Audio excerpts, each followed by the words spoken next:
Welcome to the Take 148 podcast, produced by 148 Films. Join us as we explore video production, creative storytelling, and the real stories behind the lens. About to get real good.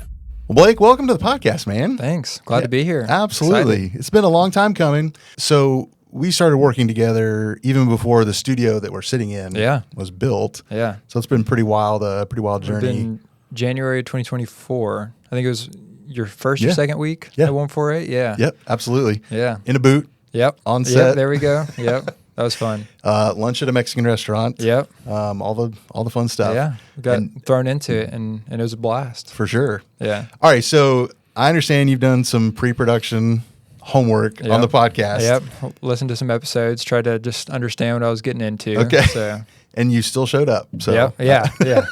I appreciate that. So we're going to do some pre-production on Mr. Blake Davis. So first question, last full book you've read. Yeah, I'll say I'm glad I listened to this before because we would have had to stop the podcast there because I'm going to take a while to think.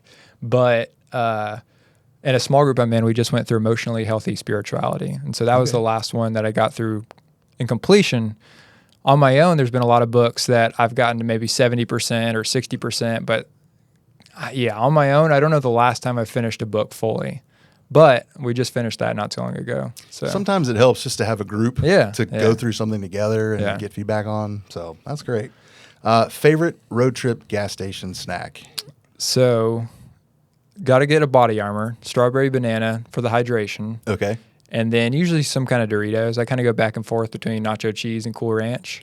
But those two, that'll get me going. Finish the ride out, yeah. That's a combination I don't think I've ever seen on the counter at the same time. Yeah, they're a little bit. One's kind of healthy, thinking hydration. The other's like pure junk food. Yeah, that's fair. Yeah. So if not strawberry banana, what is there another go-to? Is there like a backup body Fruit armor? punch. Yeah. Fruit punch. Yeah. Beyond that, I don't know if they probably have others. Like they've got some orange one. I'm not a fan of that one, but fruit punch or strawberry banana. And we're good to go. Okay. Yeah. So I grabbed a lemon lime the other day. I was like, Sprite. Let's try this. Yeah. No. Didn't work out. I don't recommend it. So is it body armor? Oh yeah. Okay. Yeah, I feel like the lemon lime flavor needs carbonation, which that wouldn't have had. I guess. You're not wrong. Yeah. Yeah. That was my. Maybe that's our taste buds are just used to that, so we're just assuming it should have carbonation, and when you taste it without, you're like, probably. Yeah. Just kind of ruined it for me. Yeah. So, there you go. Talk to me about a daily habit that you have that kind of keeps you grounded and moving forward. Yeah, well, so I'm a big runner, and so it's not quite every single day, but I try to run 5 days a week, which usually try and start off my morning with that. Sometimes I find it other times late in the day, but yeah, I just getting up early before the sun, getting a run in, it definitely keeps you grounded. Okay. Yeah. What are you doing when it's pouring down rain first thing in the morning? Still running. Okay. Yeah. I like for at least to be started with my run before the rain's down. Like if I'm 10 minutes in and it starts raining, I'm fine. But surprisingly, most of my runs this year haven't lined up on the same time that it's been raining. There's been a couple that I've just been torrential downpours that I've been going through. Sure. But yeah, rain or shine, cold, hot. Well, that was my follow-up. Yeah. Like, when is it too cold? When is it too hot? I wouldn't say there's a time it's too cold. There is a time it's too hot. Okay. During the summer, if you don't get it in the morning, you just kind of got to kiss that one for the day. That's true. Yeah, you can't get it in because you can, but when you're trying to get certain amounts of mileage or certain paces at a certain heart rate and midday and if it's also a work day, I get stressed out being in the middle of a work day. So it's just you just pack it up, try again the next day, or you just try and get in the morning early enough. I gotcha. Yeah. There's a big difference from 70 degrees and 95 degrees, and that's before humidity or anything. So that's scary stuff running out in that heat. Welcome to Tennessee. But cold, I'll do anything. There's no too cold for me because you can add more layers. That's true. Yeah. Just bundle up. Yeah. And you get home and just strip them off like. Yeah. That's right. Okay. All right, so if you could have lunch with anybody, past or present, who would it be? I think. What would the conversation be about? I think a good one would be C.S. Lewis. Another book, I haven't finished it, but that I've been going through recently is the Chronicle of Narnia series. We had someone staying with us, and we were going through that, and I'm pretty fascinated on his understanding and his faith and everything, that he can take a children's story. It's one thing to know the story clear, have his faith so clear that he understands things about his faith, but to build a whole nother world with all these other parallels, and they all have their unique traits that kind of, you're like, oh, you can see the connections between the two, is pretty fascinating. So I'd ask a lot about just how his mind works or just maybe he's just really, really passionate about everything, that he can think of something and create his own version of it, his own world, just to celebrate the other, if that makes sense. Oh, it totally makes sense. We watched his brain's just, that's fascinating to understand something so deeply that you can create your own children's story version of it is pretty neat. Yeah. I know the first time I realized the actual story that was being told. I was like that. Brilliant. Yeah. It's brilliant. We watched it not long ago as a family, and my daughter, who's 10, is just now starting to conceptualize some of these things and realize the parallels. And so it's fun to live that again. And occasionally to see things for the first time that, parallels that weren't clear in the past. So it's one you can watch the movies over and over again, read the books. Yeah. And I probably try and look for parallels when there's not. Sometimes he was like, I wasn't even trying for a parallel there, but I'm like, what's the comparison to this? And so, I bet there's a podcast out there. Yeah. Or a couple of them. Yeah. I love it. Great answer.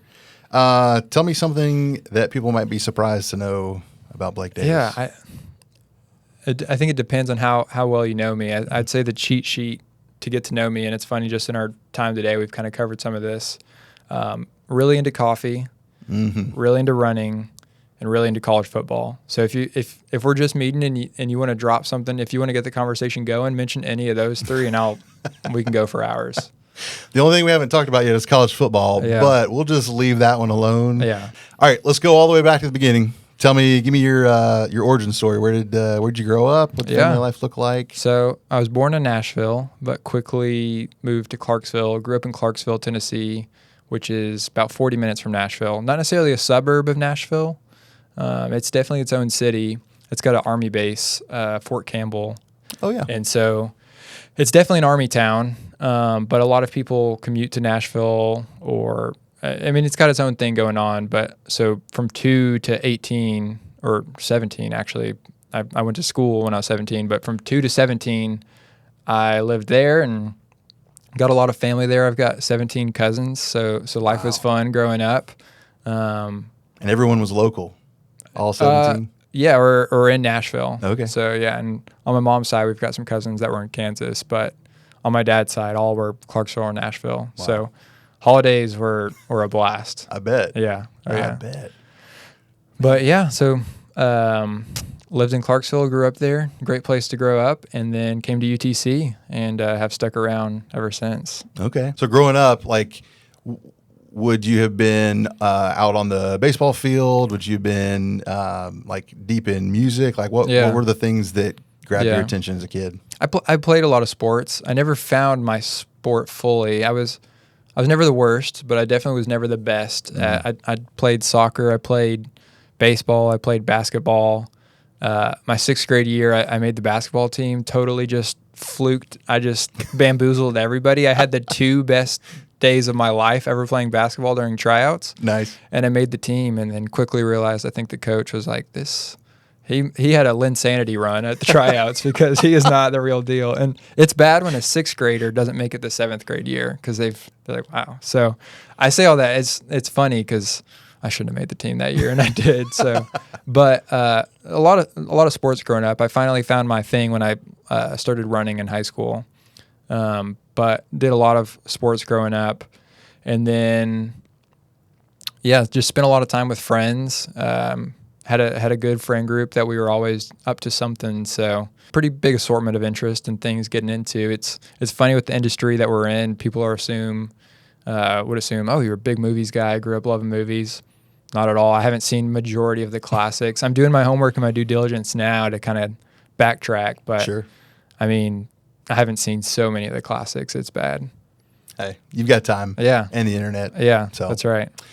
Did you run competitively, like cross country or I did, track? Yeah. So I feel like cross country and track was the first time I found my thing that I was at least good at. I was okay at all these other things, but that was the first thing I was good at. And so really just leaned into it. That was my thing. My freshman and sophomore year, had a guy who kind of helped bring me under his wing and got me a lot better, a lot quicker. And then he graduated, and junior year was my turn to do that, and I wasn't as good for the people below me. I didn't bring them under my wing quite the same way, but just really enjoyed it. I think, running's it's a very fair sport. You get out of it what you put into it, and that's not true with all the other sports. So, you show up, put the miles in, and, it's not complete one-to-one fair for everybody. Somebody putting the exact same work doesn't always equal the same result. But generally, it's one of the most fair things you can get into. If you want it, run more miles. And you get better. And that's definitely oversimplifying it, but makes sense. I enjoy it though. So I also happen to know that you're a golfer, at least in your adult life. Yeah, I guess most golfers would probably say they are attempting to be golfers. Yeah, right. Yeah, it's one of those sports. I would fall into that bucket for sure. It's a pursuit that sometimes is pretty elusive. Yeah. But so what is it about golf that like keeps you going back for more? There's always that one shot that you could be having a horrible round, but you get that one shot and you're like, okay, that's the one you're calling your friends up after the round. You're like, dude, hole 8, I struck an iron 4 feet from the pin, and that's all you remember. It's not all the missed drives or the bad putts. And I think golf's pretty challenging to put. It's enough 9 or 18 holes. 18 holes is a lot to hold it together, and I think when you can do that pretty well, because golf is a lot of just not messing up. At least for me. I mean, the people that are way better probably could say something different, but I have a good round if I don't mess up. I'm not doing anything special or crazy, but if I keep it together, which is kind of hard to do for 18 holes. Sure. It's you just got to keep coming back because I messed up 2 or 3 holes. Let's see what I could do if I could put it all together. So makes sense. Yeah, makes sense. All right, so let's talk about your creative journey, because obviously you and I are sitting across from the table because we both work in the same video production world. Yeah. Can you pinpoint a time in your childhood, your creative journey, where you're like, that's the moment, that's the thing that kind of sparked my creative journey and led me to where we are today? Yeah, it's funny because I was saying I didn't grow up a big movie guy, but that doesn't mean I wasn't interested in video. My dad had some VHS tape or some kind of camcorder or something, and I have this memory of my cousin and I in our bonus room at my house, and we were just fascinated with it. And so you would start record, and we didn't know how to edit, or we didn't know how to actually take the footage off of the tape or anything, but we would press record, and then we would stop it, and then we would move things around in the scene. We had like these remotes that we were pretending like were magical wands, and so we would make the other disappear by pausing the camera, moving them out of the frame, and then hitting play again. That's great. And so I think there was always a fascination from that point, and then grew up on YouTube, and I always wanted to be a YouTuber, jokingly. There's a world where I'm a Call of Duty YouTuber. Sure. My 7th grade self thinks so, but so I through that I kind of learned to edit, and because of that, because I wasn't good, but I had an ounce of experience. And so in high school, we have this class called Exit 8, and that's basically think SNL for high schoolers, or you're putting together little skits or sometimes pieces on a team at the school. And so I was on that, and because I had an ounce of experience, I wasn't good, but I had an ounce of experience. So everybody's like, oh, Blake's the video guy. And at a certain point, you just kind of, what you hear is you start to embody it. And so because I was the video guy, I guess I accelerated a little bit quicker. People come to me with questions, even though I wasn't much better, but they knew I had at least done something like that before. Sure. And so kind of just embodied that. Came to UTC as a computer science major. I wanted to do video stuff, but I didn't know what a career in that looked like. I assumed it was being a news cameraman, holding the camera. And that was kind of what I didn't know how you could have a career in it. And so I was like, that doesn't seem very stable. Maybe we go with computer science. And freshman year did not go well as a computer science major, and lost a lot of my scholarships, and was not about to not go back to school. But I got a job in a factory over the summer back home, and one week worked 74 hours. I I would go in at 3:30 p.m. and leave at 2 a.m. most days, 6 days most of the week. And so kind of just worked back my my scholarships that I lost to come back to school. But I said, okay, if I'm going to go back to school, I want to do actually what I really want to do. And so I switched my major to align more with the video world. And so I switched to communication major. And in my very first communication class, I sit next to a guy who has a wedding videography production, like a wedding video company. And so I told him I was into video stuff. And he said, hey, that's awesome. You want to come help me, not second shoot, but third shoot for this wedding I'm doing this week? And I'm like, sure. I'll carry your bags at this point. And so got paid $150 to do that. And I was like, this is insane. And I did that a couple times and bought a refurbished Canon Rebel T5. And that was when I finally had my own camera to start playing with. And so used that to make my own little videos. And for a while, I didn't know what to make videos of. You know, I want to go learn to get better, but I didn't want to write a short film or anything, or I didn't want to make these big, grand pieces. And then I was really involved with Young Life in college, and we had this intern from Clemson who's a big video guy, came into town, and he did social media for Chattanooga Young Life. And so he would just use a camera and make these 20-second videos. And I was like, hold on. Videos don't have to be these grand, like 4-month things that you're putting all this time into. You can get creative reps in by, 20-second videos of an afternoon you're spending with people or some kind of event.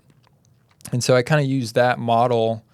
And for a while, I had this thing on Instagram where I would make a 15-second Instagram story every day. It was every day for a little while, and then it was every couple days. But the goal was just to make a video every day. And so that It starts off with me we were studying for finals, and I'm making a video of me studying for finals. And then the next day it's me eating at our cafeteria. And the next day it didn't matter what I was doing, but I was just, okay, I'm going to make a video and I'm going to try some new thing in the editing or the way I shoot it. Mm-hmm. And if it's not good, well, it's an Instagram story. I'm just competing with people's selfies. And sure. If it is good, then I'll just keep doing it, And so I did that for a while. It slowed down. It was every day for maybe 2 weeks, and then it was every couple of days. But I made 45 of those or so. And if you look at the first one I did versus the last one, I found a style. I got way more comfortable. I knew what I was trying to shoot and could actually edit it in a certain way, and did that long enough that people, just kind of how I was saying in high school, people are saying, oh, he's the video guy. At a certain point, you keep posting these stories, everybody's like, oh, he's the video guy. Mm-hmm. And so got some of my first paid opportunities from that on my own. Okay. And, kind of the rest is history. It sounds like that repetition and consistency track, like with running. Yeah, yeah. Like if you do it enough consistently, you can only improve. Yep. It's about getting the reps in. Yeah. Yeah. That's solid. So it sounds like there's very much a kind of a steep curve during that period of time. Yeah. Just like you said, finding your style and learning like some technical stuff. Yeah. On your own. It's funny. I would take my Canon Rebel T5, I'd turn it vertically because I was doing it for Instagram stories. And that camera couldn't shoot 60 frames per second unless you're at 720. So I was shooting everything at 720 at 60 frames per second. Nice. And I learned. I switched over to a Sony shortly after that. But yeah, it's just about getting those reps in. Sure. And especially with low stakes. You want to get reps in with low stakes where you're not afraid to try something, or, there's not some expectations of how you're going to do it. There's room for experimentation. I love it.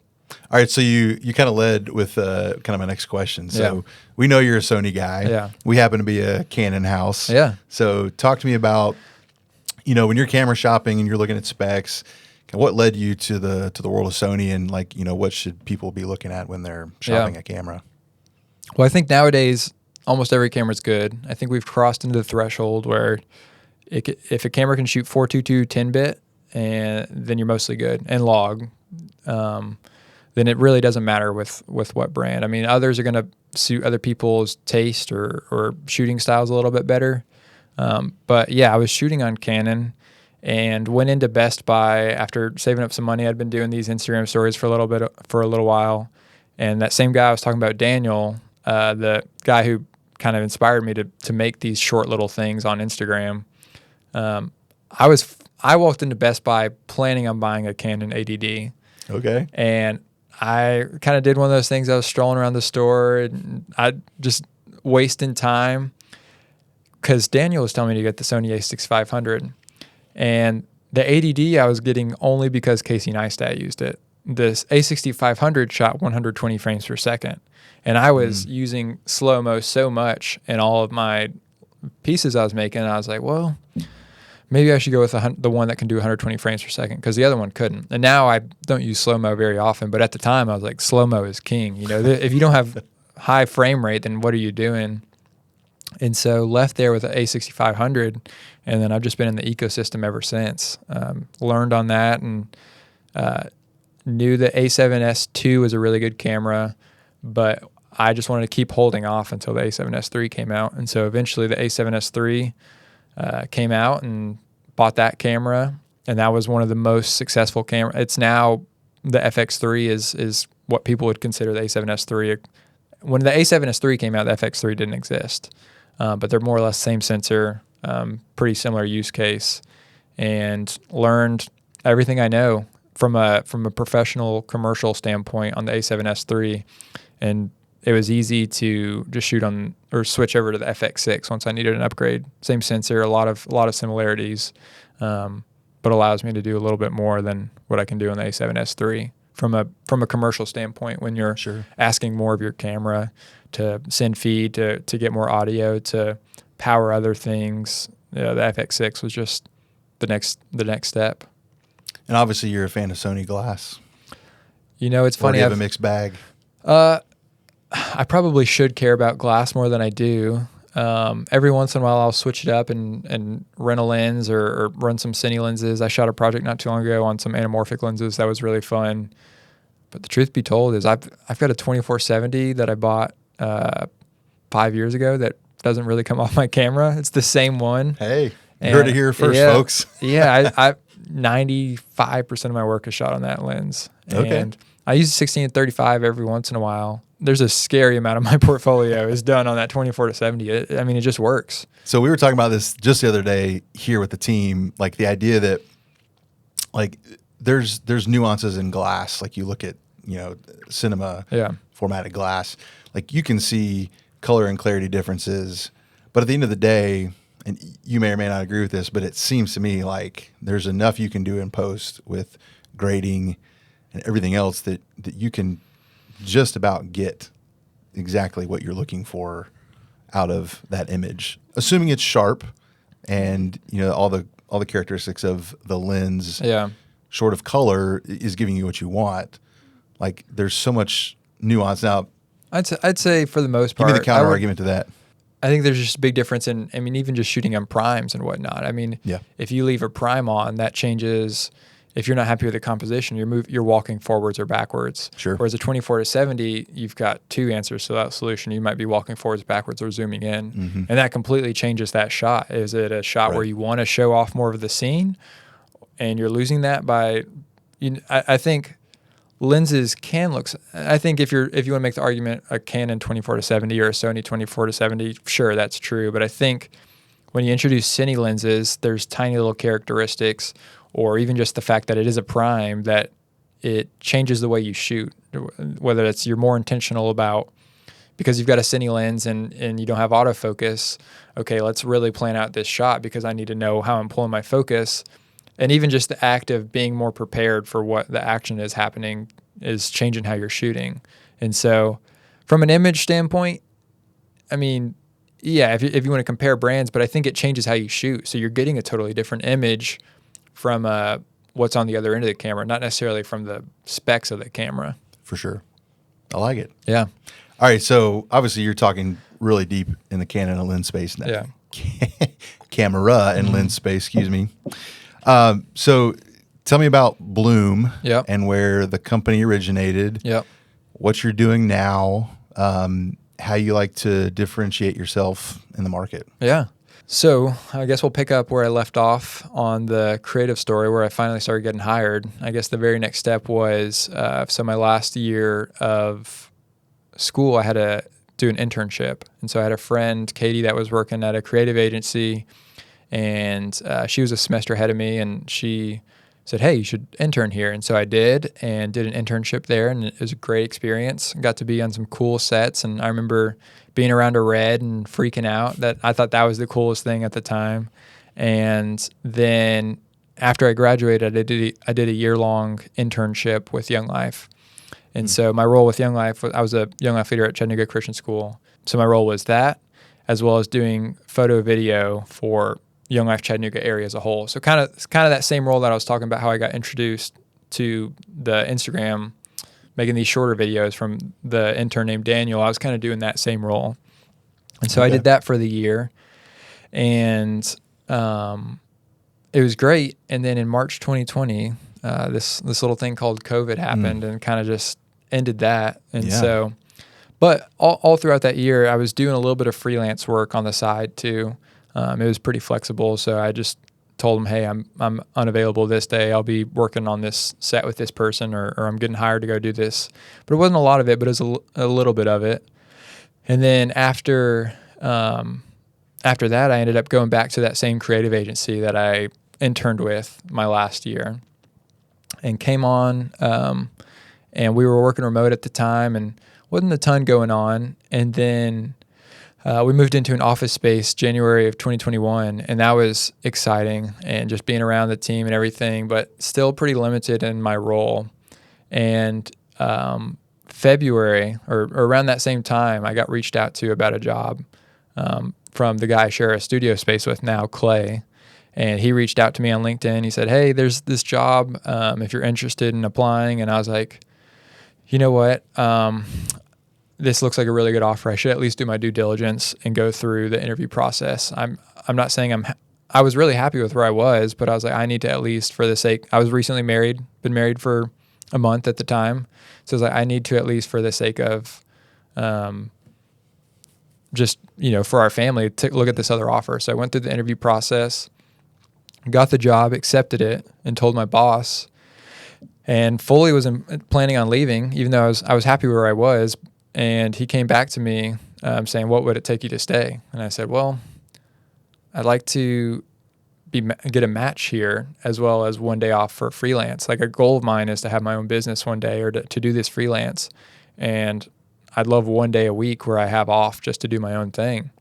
And he agreed to it. We were both excited about it. So called the place that just offered me, or that I just accepted the job. I said, never mind. I'm really sorry, but I got an opportunity that's too good here. And so with that too also came more expectations.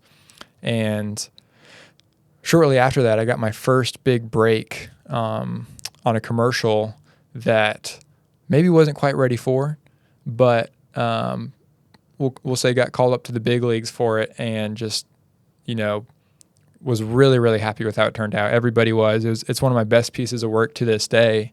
And from that point on, it's really been, I feel like from that point on, I've learned a lot and found a little bit of my style. And so things were good. I was taking on cool new opportunities at that job. And then in November of 2021, I went full-time freelance. And I went freelance with the whole, what am I trying to say? I went freelance knowing that my goal was to have a production company. There's the freelance where you are just a DP and you're hired to do day rates or just a gaff. And then there was what I was doing, which was freelance, but I was working directly with client, making, I was shooting it, I was editing it. And I was doing both of those, but I was kind of a video production company without being branded as one. So sure. I knew after going freelance that was my goal. The only thing holding me back was a name. And so it took me a whole year to feel good about a production company name.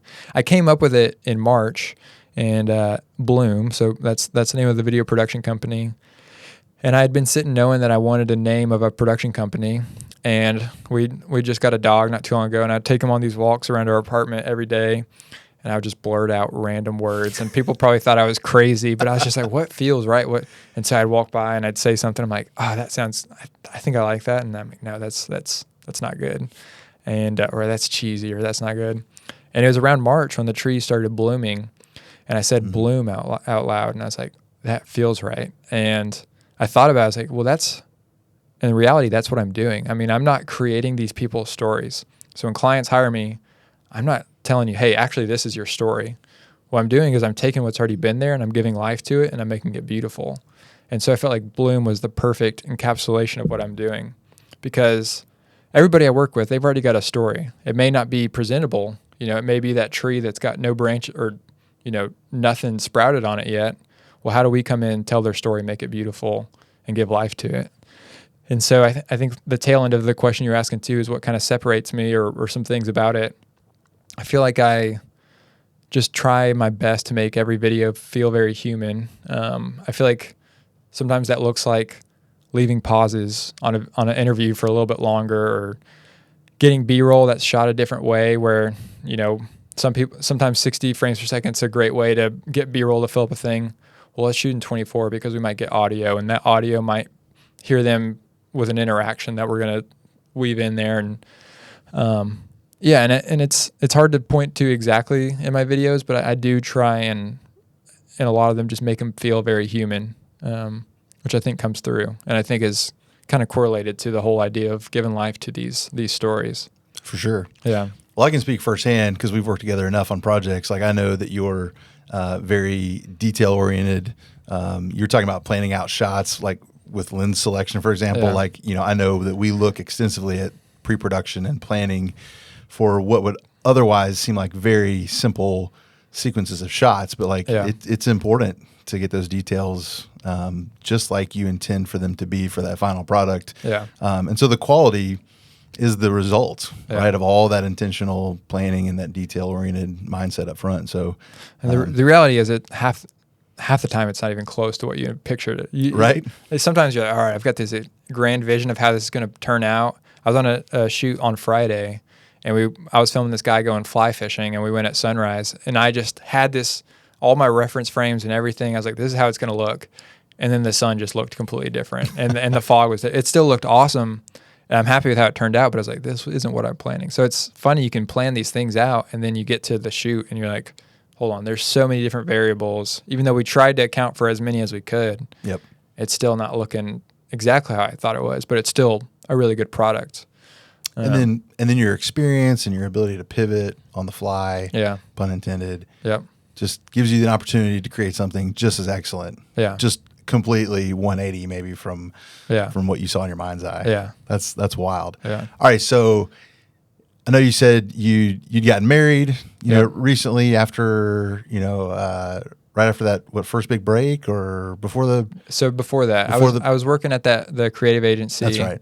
Was enjoying it there, and then had just gotten married and was about to leave that job, but ended up staying. So. And I know that you guys, you and your wife have fostered. Yep. I also know, congratulations, you're expecting. That's right. Yep. So tell me what it looks like in your world, because here we're big on work-life balance. Yeah. Obviously, you only can do so much with your client schedules and the demands of certain projects, but how do you approach a healthy work-life balance in the world that you're living in? Well, I think you mentioned fostering, so I'll use that as an example. I think there are constraints that you just can't get away from. I mean, if they have to be picked up from school at a certain time, that's when work's done, and maybe you can find a way to work on it later or whatnot. But I think having constraints is a big one. But I mean, the truth is, I mean, I don't always have a perfect work-life balance. Sometimes it's a lot more life, and sometimes it's a lot more work.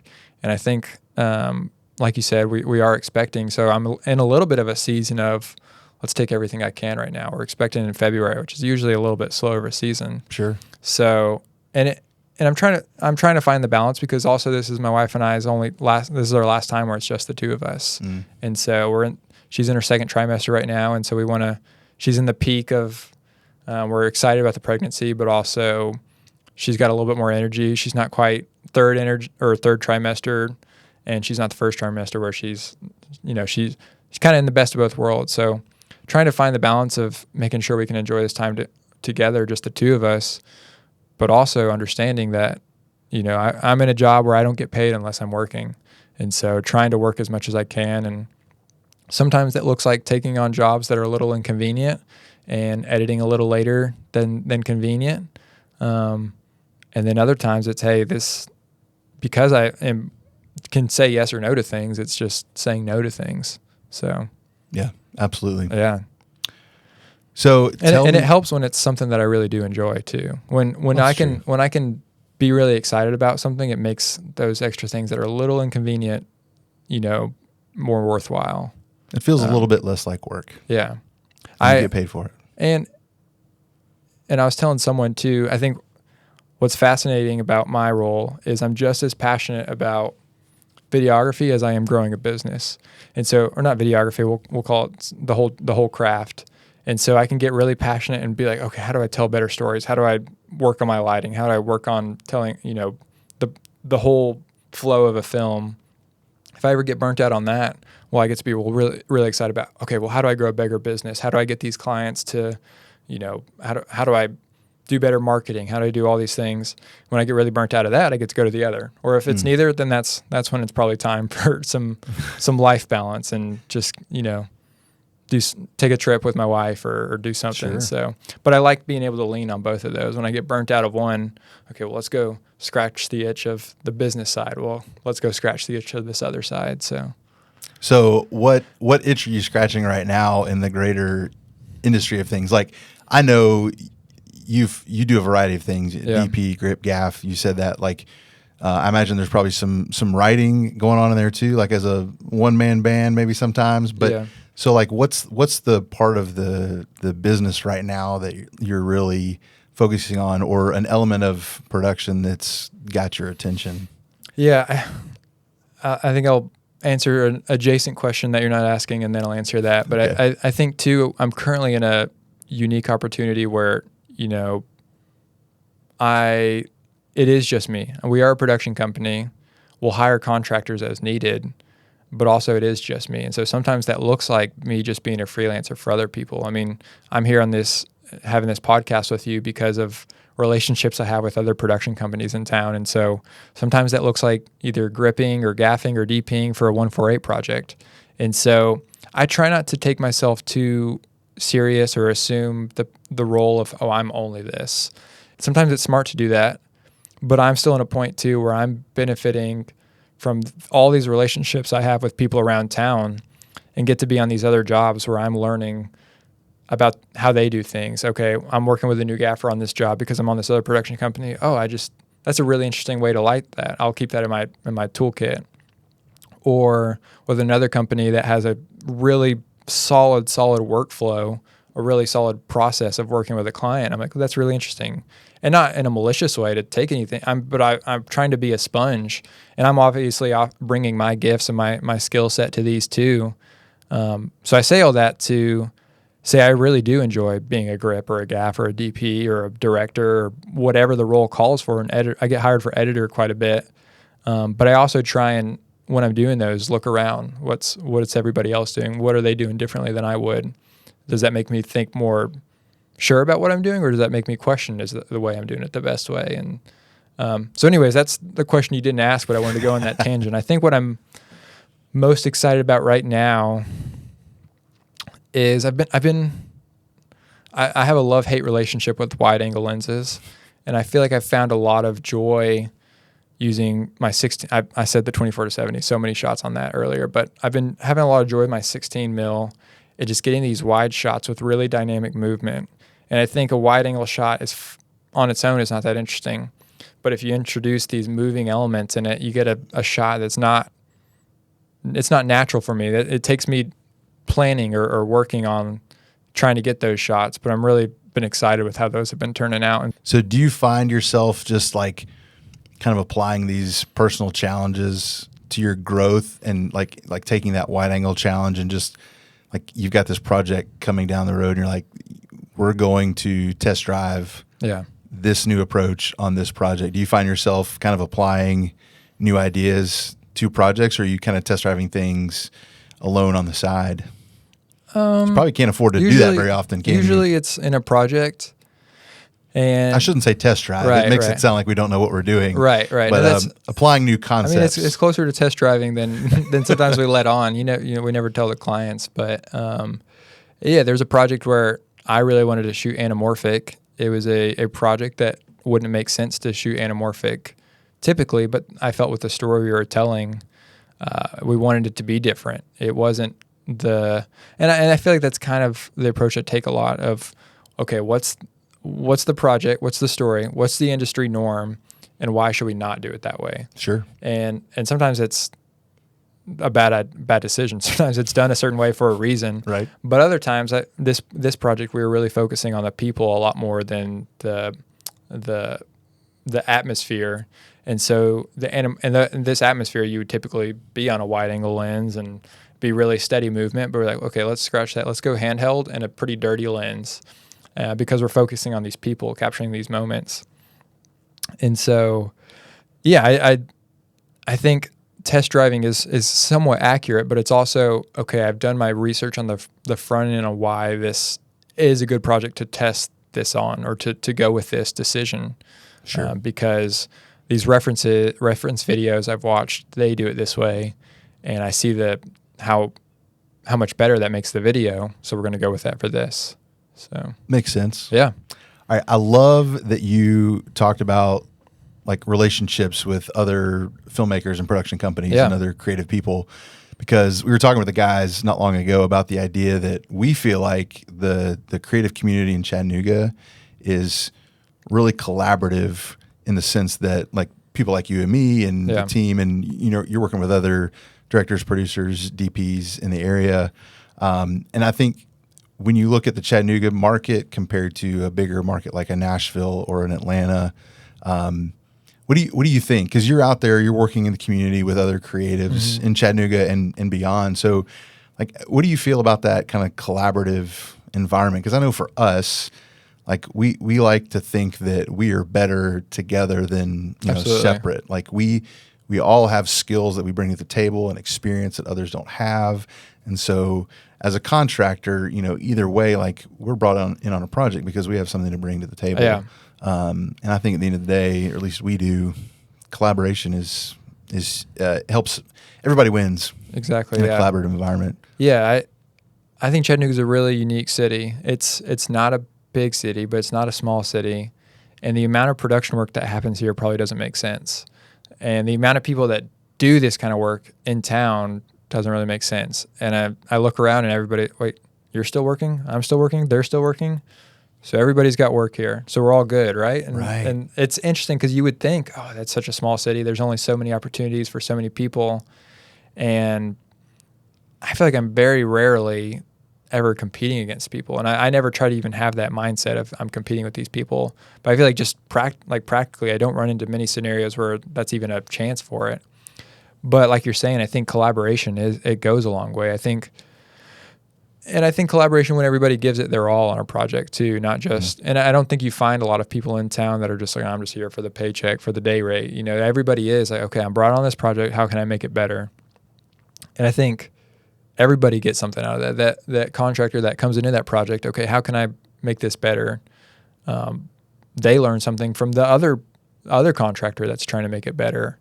And yeah, it's surprising how much work there is to go around for everybody in town, and how much better it is when you bring people that care about just making good videos. Absolutely. Yeah. So, all right. So talk about that.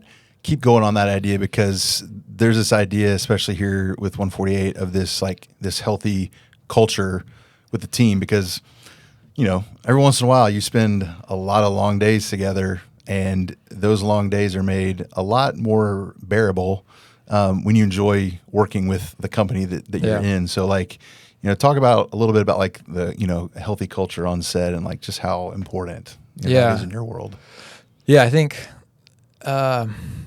healthy culture can look different in two ways. I think, so I know y'all use the headsets. I use some headsets, and I love the balance between just, you're in the middle of a busy day, but you're just cracking jokes on the headset and you're just finding ways to get jokes in. And then there also sometimes the reality is hey, I'm using this headset to be like, this is so annoying that this keeps happening. And sometimes you need a group of people that can be like, this is ridiculous, right? And you're like, yeah, well, but you got to keep a good attitude. But I think there is a place for a little bit of that. Okay, this really stinks. Of course, the clouds would show up on this day or whatnot, and having a place to say that. And then on the other end too, just a good attitude goes such a long way on set. And when everybody has a good attitude, it's unreal that we're like, hey, we're actually working right now. I know it feels like we're all just hanging out and having a good time and making these really beautiful images, but we're working. And that's sometimes you just, it's unreal. For sure. But I usually try and and I think as a contractor too, it's a lot easier to have a good attitude on set. Sometimes when it's my jobs, I'm worrying about a little too many logistics, or that's where I have my good culture, and I tell some of the people I'm working with, hey, if I'm ever taking things too seriously, just pull me aside, be like, hey, we're just making a video, And so I know and when you're thinking about so many things of, okay, well, in pre-production it's like this, but also the client said they wanted this to come through in the story, but also I know this actor only has an hour, and when you're thinking about all those things, you can get away from you pretty quick. But just having a group of people around you when they know you want to have a good time too, just like, hey, if I'm ever looking too stressed out or worrying about things too much, just tell me to pull back. Yep. And so absolutely. But I feel like as a contractor, I usually don't have to worry about. Maybe I worry about some logistics, but I'm not thinking about 19 different logistics. It's just 2 or 3. And very compartmentalized. You can juggle 2 or 3. Right. I'm not a big juggler, but 3 feels a little bit easier than 19. Oh yeah. All right. So tell me, what excites you most about doing the work that you do today? I think so. Really exciting, and not everybody gets to experience this. If it is just a DP or just a grip, but I think there is something really fun about coming from an idea to figuring out how to shooting it, putting it together in the edit, and then seeing the finished product and sitting back and being like, that's a pretty unreal thought that this was an idea in my head and now it's something tangible in front of me. And I think, that's just one of the coolest things that we get to do, this lineage of creation, and getting to tangibly see it's pretty awesome.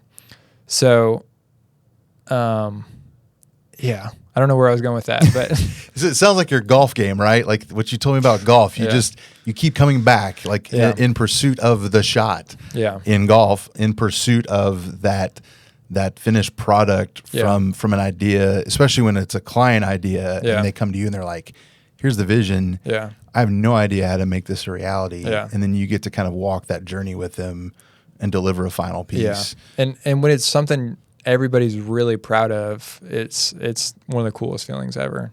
Absolutely. And I think in my small group at church, we were talking about how we're made in God's image, and part of that is He created us. And so I brought up, I was like, I feel pretty lucky that my job can feel somewhat that some of that same DNA is true for me creating these videos. It's something, and it's made in my image, the way I shoot, and I get this product that I created. And so, it's obviously not the most important job in the world, but I think it is fulfilling because it follows that same DNA. Absolutely. I love that. I love that we're kind of wrapping everything up with that. That's a great message. So if anyone is listening as an aspiring filmmaker doing the work that you do, what's some good advice that you'd give them? Definitely stay consistent. I talked about those little reps. Find a way to get little reps in. Don't approach everything as your biggest project ever, especially when you're first starting. Find ways to just do something very low lift that doesn't really matter. Make a video of you hanging out with your friends, or you going to get coffee with your wife. You learn by doing. I think too, also find people that you are inspired by. A big part of my journey was finding these filmmakers on YouTube and Vimeo that every piece they put out, I'm like, oh, that's gonna be good because Gnarly Bay made it or Danny Gevirtz made it, and I'm gonna watch it. I'm gonna learn. I'm gonna watch it 2 or 3 times to see what they're doing, and then just try and find a way to make it you too. Follow those as inspiration, but also learn to put your own twist on things too, and that comes with time, and sometimes it's pretty nuanced on what that looks like. But weave yourself into it too. Love it. Yeah. All right. So if people want to find you, follow you, contact you, Yeah. how can we find you? Yeah. I'm not great about being on social media, trying to be better, but if you want to follow my personal, that's Blake Davis 42. If you want to follow my business profile, that's at Bloom Video Pro. If you want to keep up with my running, at B Dave Runs. So, and that's the one I'm the worst at posting on, but I'll get back on that soon. Well, I mean, you are running after all, so Yeah. can you run and post at the same time? I don't know. Hasn't been done. Yeah. Yeah. Awesome. Well, Blake, thanks for coming and hanging out with me. Thanks for having me. Man, I'm looking forward to further conversations in the future, but I appreciate you taking some time. It was a fun time. Sitting down with me. Awesome.